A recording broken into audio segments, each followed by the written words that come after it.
Hello again everybody and welcome back to Fujit's Blitz with me, Fujit. Hello. Again, I'm not going to show my ugly mug because I can't be bothered to put up the green screen. The Sheridan. Now this is a tank that's had a rather checkered past, let's be honest. If any tank has managed to have a more polarizing effect on the game, then this little American light tank has by far been the most successful. Even more successful than its, in my opinion, younger sibling, the T-92, the light tank sitting in Tier 9. This tank was initially introduced as a missile tank, and this tank instantly sent ripples across the player base, with cries of foul play echoed by those facing it, and cries of best tank ever by those who were able to master those missiles.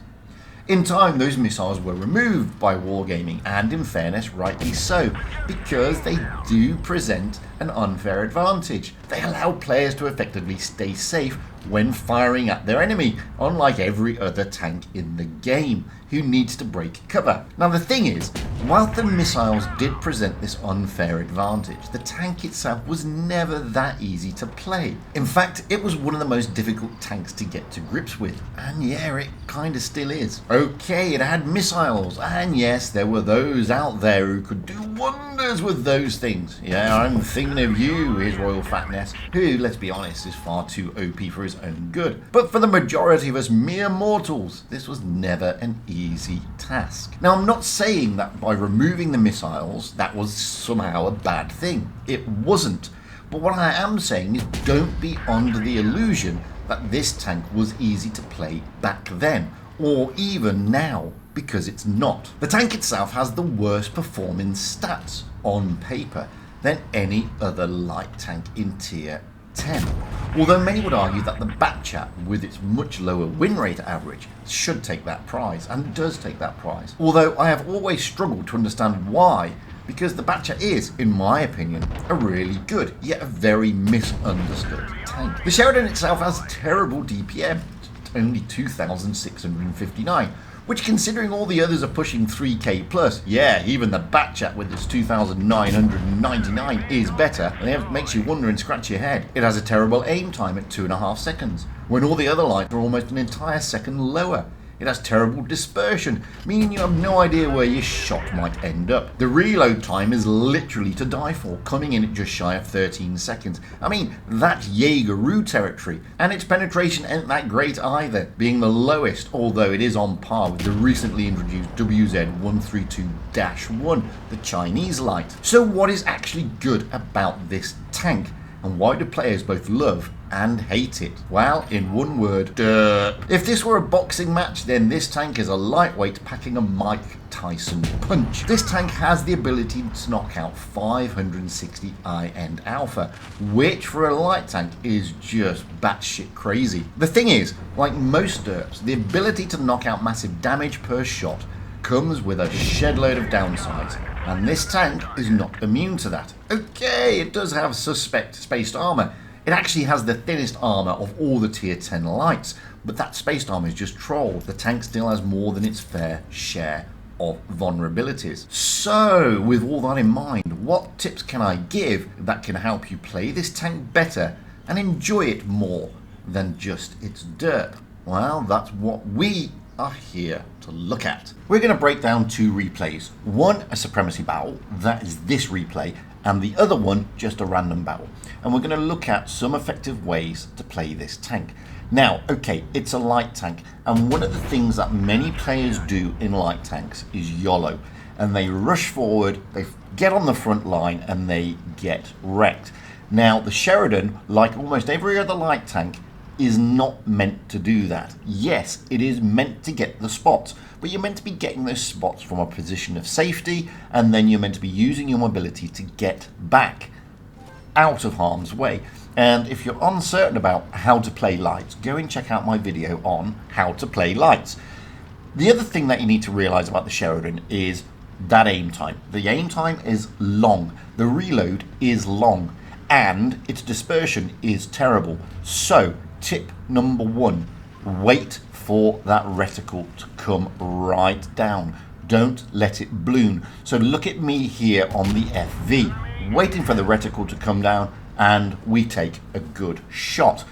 Then I get back to a position of safety, nobody can spot me, and I can wait for my reload. Once I've got my reload pretty much down, I can move forward again in a position of safety. I'm now in a bush, able to be unspotted, waiting for those targets to present, allowing me to wait for that aim time and that reticle to come right down. Boom, able to put another shot into the E100, and now it's basically a rinse and repeat. Looking at the FV, got an idea where he's going. He drops off the map, but ain't gonna save him because down he goes. And again, we're just waiting for that aim time and that reticle to come right down. And we're firing from a position of safety. And that is the main thing about playing a Sheridan. Always know where you can be when you need to make those shots, and what areas of safety you have got to help you. And it's the same here with the 60 TP. Aim, wait for it to come down, I'm in safety, boom, another big roll into his back deck. We're already at just over 3k. We haven't even had our armor scratched. In fact, we haven't even been spotted yet. Push forward again, wait for the aim time, wait for the reticle, boom, another 500 roll. Now there's only 3 tanks left on the enemy team. This is allowing me to now use the hit points I have saved to push forward. Wait for it to come down. Bang, another big roll into the Jaegeroo. He is going to be taken out by somebody else. I'm going to get some assistance damage there, and there we go. Allowing us to now just have 1 enemy tank left. And this is what I mean about waiting for that reticle and waiting for that aim time. Because on this shot, on the E5, I rush it. And look at the balloon. The dispersion is so terrible. The shot goes to the place where I'm not really wanting it to go. I get the bounce, and that isn't great. I lose damage there. He gets a shot into me. Now I'm waiting, and there we go. He's out for the count. And we do some pretty decent damage, 4,785. We get a fair few kills. That, to me, is a successful game in the Sheridan. Plus, we capped a base. That's good. We get a well-deserved mastery. And that's one way to play the Sheridan. Be conservative. Know your maps. Know your places of safety. And bide your time. Now, let's jump into a random battle and look at it from a different perspective. This is us rolling out on Naval Frontier, and we're going to go to this position here to get those spots. Now, like I said in the last game, resist that temptation to YOLO. Resist that temptation to get onto that front line quickly. My counterpart there is going to do exactly what I'm telling you not to do. He is going to rush headlong straight into the enemy and get back in the garage before he can even say, how did that happen? Again, wait for the balloon, wait for the aim time, take the shot, back away, stay unspotted, stay safe. And this is the biggest tips I can give anybody in playing a Sheridan. Pick your moment. Try to stay as safe as possible. It's a peek and boom tank. The mobility is there to get you to a position of safety whilst you wait for that excessively long reload. That's the trick with the Sheridan. And you can see here, every time I make a shot, I'm backing away into safety so I can try and avoid incoming fire.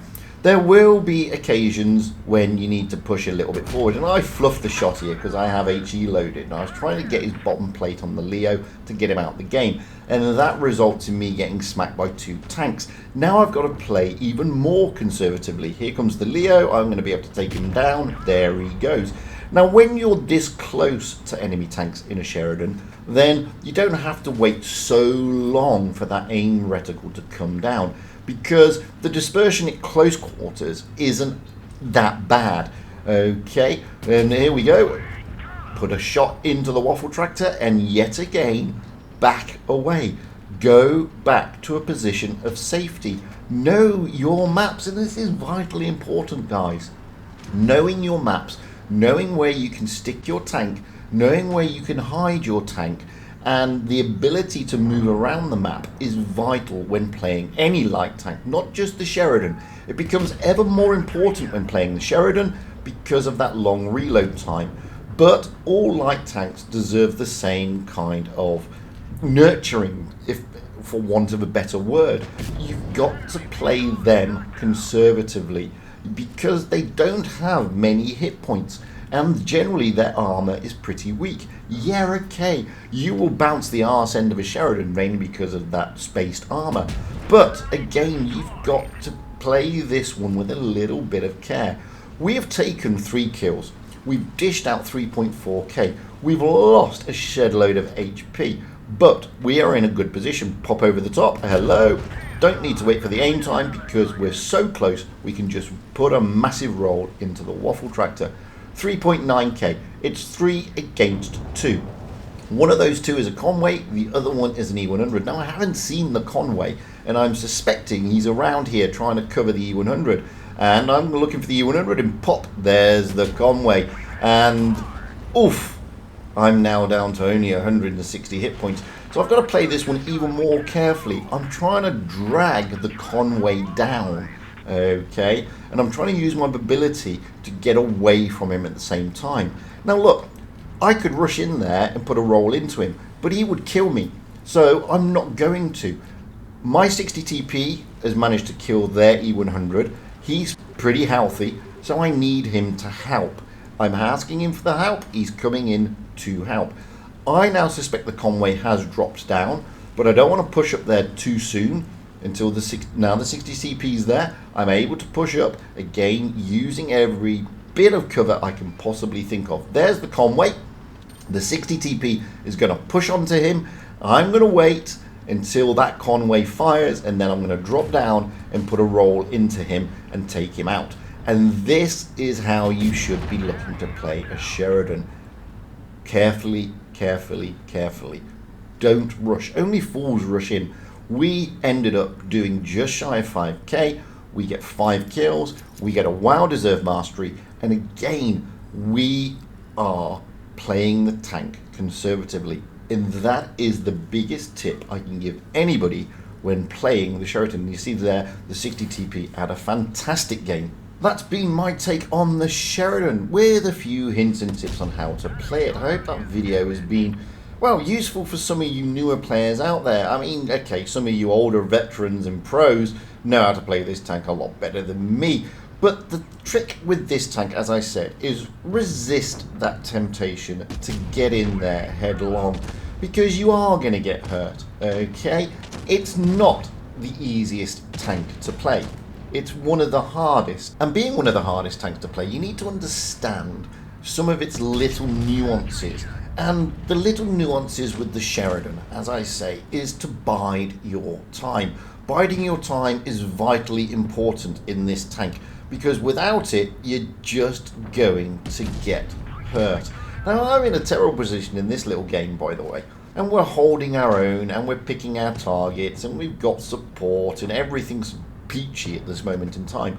But be careful, guys, with the Sheridan. As I said, it's a peek and boom tank. It's a tank that requires a little bit of TLC. It's a tank that requires you to know the maps. And more importantly, it's one of those tanks that really, really pushes you to understand the mechanics of how to play this tank. And that's important, because a lot of players don't understand the mechanics. And like I'm saying to you, I say it in every video, play it to its weakness first and then play it to its strengths. And with that, you will have a lot more fun, and it's not just about the derp. Anyway, I've been Fujit. That's been the Sheridan. Comment and everything below. I'd love to hear your thoughts on this. And until the next time, guys, remember, it's just a game, so stay safe out there. Have fun on the battlefield, and happy tanking, because that's what it's all about. Having fun and being happy.